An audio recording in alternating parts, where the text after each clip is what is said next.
O que você pensaria se eu te dissesse que um rapaz frouxo, um cientista excêntrico e um caçador de patos que mais parece o Rambo são o que você precisa para ser uma pessoa mais corajosa e mais decisiva? Muito boa tarde a todos, eu sou o professor João Gabriel e você está no Forjando Caráter. Antes da gente começar, gente, tem um brevíssimo anúncio. Você tem gostado das dicas literárias que a gente tem dado nesse quadro? Pois eu tenho uma coisa para te falar. Todas elas que nós demos até agora, o Hobbit, as Crônicas de Nárnia, agora Júlio Verne, todas elas serão lidas no nosso clube do livro Forja Literária. Você já é membro da Forja Literária, então dá uma olhadinha no link da descrição ou então espera até o final do vídeo porque eu vou falar um pouquinho mais lá no final. Sem mais delongas, vamos começar então mais um Livros da Forja, o quadro onde eu tento te convencer a ler um livro que vai te fazer melhor. O livro de hoje é, mais uma vez, um dos meus favoritos, porque é claro, eu só trago o melhor aqui para os meus alunos. É A Viagem ao Centro da Terra, de Júlio Verne. E a primeira coisa que eu quero falar sobre A Viagem ao Centro da Terra é, por favor, gente, esqueçam o filme.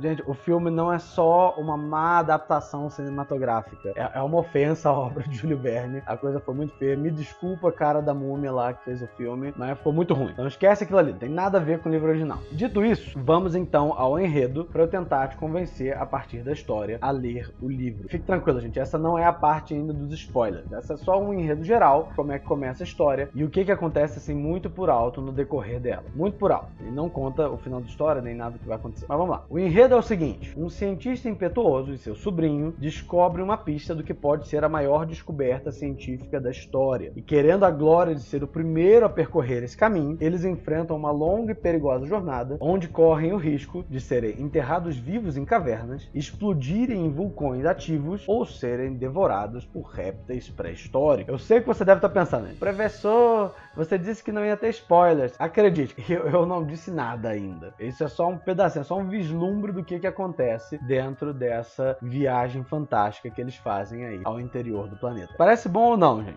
Eu recomendo fortemente esse livro, gente, principalmente para os meninos, para os pais aí que querem dar livros para os filhos, para os meninos que gostam de ciências naturais, o que é mais ou menos a maioria. Qual menino que não gosta de dinossauro, de caverna, de vulcão, né? Eles gostam bastante disso, então eu recomendo para eles. Aliás, gente, para os educadores de plantão, Júlio Verne é excelente como gancho literário para ensinar ciências naturais. É uma forma muito interessante, muito orgânica de introduzir temáticas de ciências naturais. Júlio Verne, na verdade, gente, é o pai da ficção científica como a gente conhece. E, na verdade, o pai da verdadeira ficção científica. Aquela que, de fato, nos mostra de uma maneira, assim, maravilhosa aspectos da realidade física do mundo. Gente, a partir de Júlio Verne dá para ensinar geografia, biologia, física, dá para ensinar química, dá para ensinar até um pouquinho de história. Um monte de coisa dá para usar Júlio Verne como gancho. Ele é muito, muito bom. Eu sou muito fã do cara. E A Viagem ao Centro da Terra é o meu livro favorito dentro das obras dele. Eu lembro sempre, gente, de uma situação onde eu tava lendo 20 mil léguas submarinas para um afilhadinho meu, bem pequenininho, uns 8 anos de idade, e em um dado momento a gente esbarrou na palavra cetáceo. E aí ele perguntou, o que é um cetáceo? E eu fui explicando para ele, o que era o cetáceo, a família lá das baleias, lá. E ele ficou doido com o cetáceo. Depois eu fui descobrir pela professora dele, que era minha amiga, que ele só falava do cetáceo. Agora o cetáceo para cima e o cetáceo para baixo. Esse é o efeito da boa ficção científica, principalmente se tem um bom educador junto, nas crianças. Aliás, para os educadores ainda, um material complementar interessante é um atlas visual. Júlio Verne é um livro que é uma obra que é para ser lida com atlas visual do lado, para mostrar lá os animais, os acidentes geográficos, para mostrar os vulcões, para mostrar tudo. Então pode usar lá o atlas para ler para as crianças. Agora voltemos ao convencimento, Afinal de contas, nem todos aqui são educadores, quando não educadores de si mesmos. Se o enredo ainda não te convenceu, então agora eu vou te falar um pouquinho sobre os valores que existem dentro dessa obra. Eu acho que os dois valores principais, gente, as duas principais virtudes dessa obra são a magnanimidade e a coragem. Para aqueles que não conhecem, magnanimidade, gente, é a virtude que nos empurra para as melhores coisas, para buscar o melhor que a gente pode alcançar, para sermos os melhores que a gente pode ser, para buscar as maiores conquistas possíveis, ser o melhor que se pode ser. Esse é o cerne da magnanimidade. Magnanimidade vem de magna anima, significa ter uma alma grande, ou seja, você querer de fato alcançar ultrapassar os limites daquilo que Deus te coloca como chamado, como possibilidade. Você quer ser o melhor possível dentro daquilo que é o seu próprio chamado. E não é incomum dentro da literatura que a magnanimidade seja representada metaforicamente por uma montanha. A montanha é um símbolo muito recorrente para a magnanimidade, porque é uma coisa difícil, árdua, que pouca gente se arrisca a enfrentar, né, que poucos vão chegar no cume, e aqueles que de fato chegarem lá, né, serão lembrados pela história, né, serão pessoas que marcaram de fato o mundo. Essa é a metáfora comum da montanha. Na viagem ao centro da Terra, a gente tem uma espécie de montanha invertida. Em vez de subir uma montanha, eles vão descer uma caverna. E na verdade, isso é muito interessante, gente, porque descer a caverna é ainda mais perigoso do que subir a montanha. Às vezes a gente acha que não, né, que acha que a montanha, né, é mais difícil, é mais perigosa e tal, mas na verdade, exploração de caverna é um negócio perigoso pra caramba. Gente. Na caverna você tá sozinho, você tá ilhado, né, não tem como pedir socorro, sinal de rádio não passa direito, as pessoas não vão te ver acenando se você se perder no meio da caverna. Na montanha você ainda tem o risco de ser visto por um avião, né, de ser visto agora, né, hoje em dia por um helicóptero. Você ainda tem ar, tem oxigênio, tem luz do sol, tem um monte de coisa. Você tá livre pra andar ainda. Na caverna, não. Na caverna você tem o breu total. Se suas luzes se apagarem, você não tem como sair, você não tem como saber, né? A caverna pode desmoronar a qualquer momento. As pessoas às vezes pensam que caverna é uma espécie de estrutura maravilhosa que fica lá paradinha. Dentro de caverna é um monte de pedra empilhada. A qualquer momento você pode barrar numa pedra lá, desestabilizar, e a caverna vai abaixo com você dentro. Você é enterrado vivo ali. Você é esmagado pelo peso da montanha. Tem toneladas e toneladas de montanha em cima de você. É um negócio terrível. E mais, né? Na montanha, se em algum momento você desiste e cansa, né, o caminho de volta é descida. Na caverna, se você desiste no meio do caminho, você tem que subir para voltar. Né? Você tem que fazer um caminho difícil para retornar. Então a caverna ela é ainda mais difícil. Então esse caminho que eles enfrentam é ainda mais heróico, é ainda mais árduo do que a subida da montanha. E eles, de fato, eles têm que decidir se eles vão entrar lá, se eles vão buscar aquela glória de serem os primeiros a alcançarem aquela conquista científica ou não. A gente tem um personagem que é o professor Lindenbrock, que é o cientista excêntrico, que por mais que ele tenha suas esquisitices, ele é um cara assim, extremamente magnânimo. Ele só se interessa por aquilo que é maravilhoso, grande, heróico, por aquilo que é único, por aquilo que é pioneiro. Ele é, de fato, assim, uma certa encarnação literária muito interessante da virtude da magnanimidade. A segunda virtude que é interessante dentro da viagem ao centro da Terra, gente, é a coragem. Por quê, gente? A gente tem um personagem, né, que é o Axel, que ele é uma criança grande, ele é um adolescentão. Ele é um jovem, né, já tem idade de casar, mas ele vive aquela vidinha dele, assim, muito presa às coisas que ele já fazia desde os 12 anos de idade. Ele mora na mesma casa, ele mora com o tio, né, ele é uma espécie de filho adotivo do tio, né, mora na mesma casa, namora a mesma menina que namorava desde não sei quanto tempo, né, faz as mesmas coisinhas, tem muito medo de se arriscar em qualquer coisa. É tipo um adolescente grande, um bom adolescente grande, né, um adolescente ajeitadinho, mas é um adolescente ainda assim. E ele tem muito medo de enfrentar as coisas, e essa viagem é pra ele uma oportunidade de enfrentar os seus temores, né, e de fato perceber que existe um certo valor em assumir riscos necessários, que é a definição da virtude da coragem. E tudo isso tá aí dentro dessa obra, gente.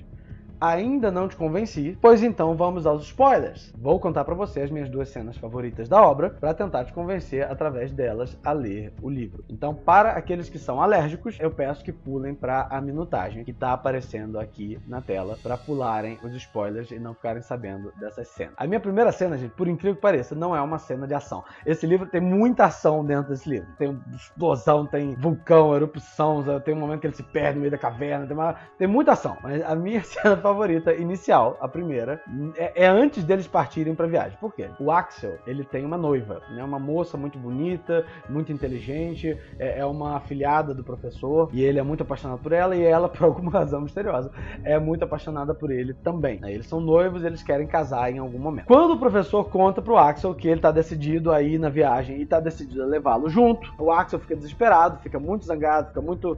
ele não fica zangado na frente do professor, ele se esconde e vai lá chorar as pitangas pra a moça, pra Grauben. O livro se passa na Alemanha, tá, gente? Então os nomes são esquisitos. Mas aí ele vai pra Grauben, né, e vai chorar as pitangas lá com ela, esperando que ela dê apoio a ele. Que ela diga, é verdade, meu tio é doido, meu tio é maluco, o que ele tá pensando na cabeça e tal, não sei o que lá, tentando, assim, sustentar a revolta dele contra a viagem. Qual não é a surpresa dele quando a Grauben vira pra ele e fala, eu acho que você tem que ir.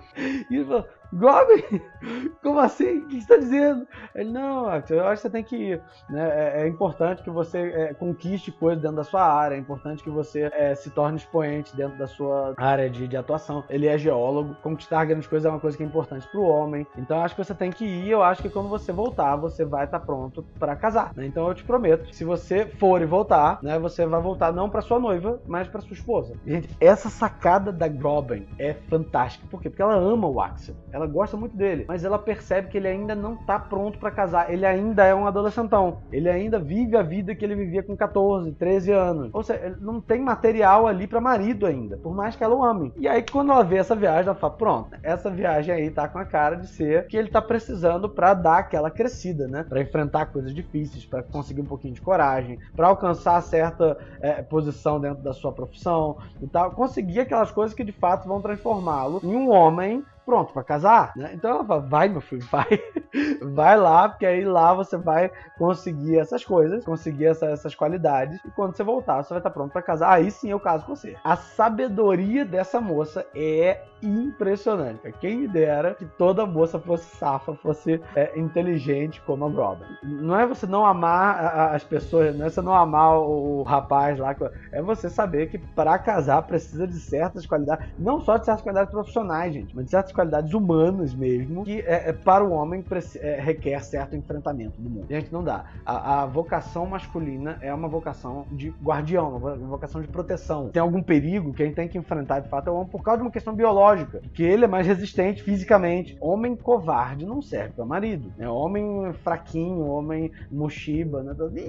Não serve para marido. Então ela fala, vai meu filho, vai lá, e ele fica, Groban. Ele vai, vai. Ela faz a mala junto com ele, ela empurra ele porta fora pra ele ir na viagem. E de fato, né, não vou contar o final da história, mas digamos que a sabedoria dela paga no final. O segundo momento que eu mais gosto na história, e esse de fato, gente, é um spoiler um pouco mais próximo do fim. A minha segunda cena favorita é uma cena em que eles estão subindo na chaminé de um vulcão, dentro de uma plataformazinha que tá se decompondo. As provisões deles todos foram embora já, eles não tem mais comida, não tem mais água, né, o calor tá subindo, vão morrer. A probabilidade de morrer é muito alta ali. E o professor Lindenbrock tá lá, sério, pensando nas possibilidades, calculando, pensando e tal. E o Axel, por mais que já esteja muito melhor, muito mais desenvolvido, tem muitas coisas que ele faz já que provam que ele tá crescendo na coragem, ele ainda assim, gente, ele tá prestes a ser explodido por um vulcão. Eu acho que podemos dar um desconto pra ele, dar uma colher de chá, porque realmente qualquer um nessa situação ficaria meio tenso. E aí ele fica exasperado, ele fica bravo com o professor e fala, você nunca se desespera? E aí o professor fala uma das frases mais legais que eu conheço dentro da literatura. Ele vira pra ele e fala, não, né? Enquanto os pulmões inflarem e enquanto o coração bater, eu me recuso a aceitar que um ser dotado de vontade ceda ao desespero. E o Axel ficou assim, caraca. E é verdade. E realmente essas palavras são verdadeiras e muito, muito bonitas. Então, o professor, ele mostra ali o quão magnânimo e o quão corajoso de fato ele é. Enquanto ele tiver forças para agir, né, ele não vai se desesperar. Ele vai agir enquanto for possível. Se morrer, morreu. Né, mas enquanto ele estiver vivo, ele vai agir e vai tentar achar uma solução. E essa cena eu acho muito legal. E se isso ainda não te convenceu a ler o livro, eu não sei o que te dizer, cara. Assiste outro vídeo desse quadro, né, pra ver se outra coisa te agrada, imagina. Não sei, né? Vamos ver. E falando em ler mais livros, eu quero te fazer um convite sério, cara. Você tem gostado desses quadros aqui onde eu falo um pouquinho dos livros, onde eu falo um pouquinho das imagens morais ali dentro do livro, onde eu destrincho um pouquinho as cenas? Cara, imagina o que deve ser ler o livro capítulo a capítulo junto comigo. Pois é pra isso que eu quero te convidar hoje. Pessoal, o Clube do Livro Forja Literária tá encerrando as inscrições agora esse sábado. E eu quero muito ler essas obras junto com você. A gente vai ler junto, eu vou separar pra você ler os capítulos, e a gente vai ter uma aula semanal, onde eu vou pegar cada um desses capítulos, explicar a história, explicar o que tá acontecendo, e explicar as imagens morais em cada um deles. Eu dou esse tipo de aula, pessoal, já há muito tempo. E ela é muito legal. Todo mundo que tem essa aula comigo acha ela muito legal, aprende muito, descobre coisas sobre as obras que eles não faziam ideia que estava lá. Por exemplo, a primeira leitura que a gente vai fazer vai ser Crônicas de Nárnia. Toda vez que eu leio Crônicas de Nárnia com o pessoal, toda vez, eles descobrem, mesmo o pessoal que já leu a obra, descobrem algumas mensagens, algumas metáforas, algumas coisas que estavam lá e que eles não faziam ideia que estava lá. Eles não sabiam, era uma coisa nova para eles. E eles ficavam sempre muito, muito chocados. Então eu convido você, cara, entra pro Clube do Livro, entra pra Forja Literária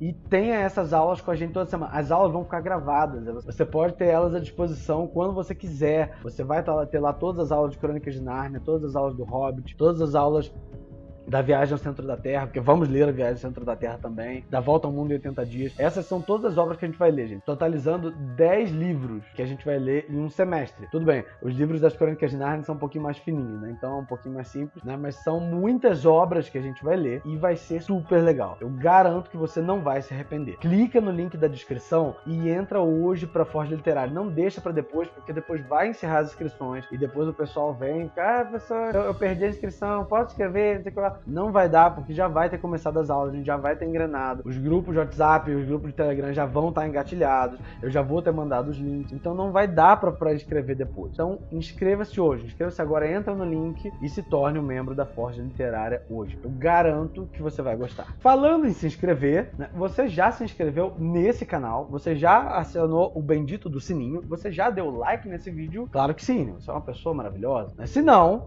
né, eu peço de fato que faça isso. Olha só, você ficou até o final do vídeo, você gostou do que você viu até aqui, sinal de que você quer mais, né? Então aciona o sininho, inscreve no canal, faz tudo aí, porque você não só vai ter conteúdo gratuito mais frequentemente, como também você ajuda a gente a alcançar mais pessoas. Então eu peço que você faça essas pequenas ações. Se quiser assistir os outros vídeos desse quadro, né, eu vou deixar aqui o cardzinho para você poder ter acesso aos nossos vídeos das Crônicas de Nárnia e do Hobbit, e também vou deixar os links das nossas outras redes sociais aqui embaixo. Vou fazer uma recomendação para você. Você tá vendo um vídeo de literatura, então imagino que você gosta de ler. Nós temos um site onde eu coloco material escrito toda semana, muito interessante, muito legal, e ele tá belíssimo agora, gente. Ele passou por uma repaginada há uma semana e pouco atrás, e ele tá muito legal, muito bonito. Eu garanto que você vai se escandalizar de quão bonito ele tá. Então eu vou deixar aqui, né, o link para as redes sociais também, para você nos seguir por lá. Muito obrigado por estar comigo até aqui, até uma próxima vez e nos vemos em sala.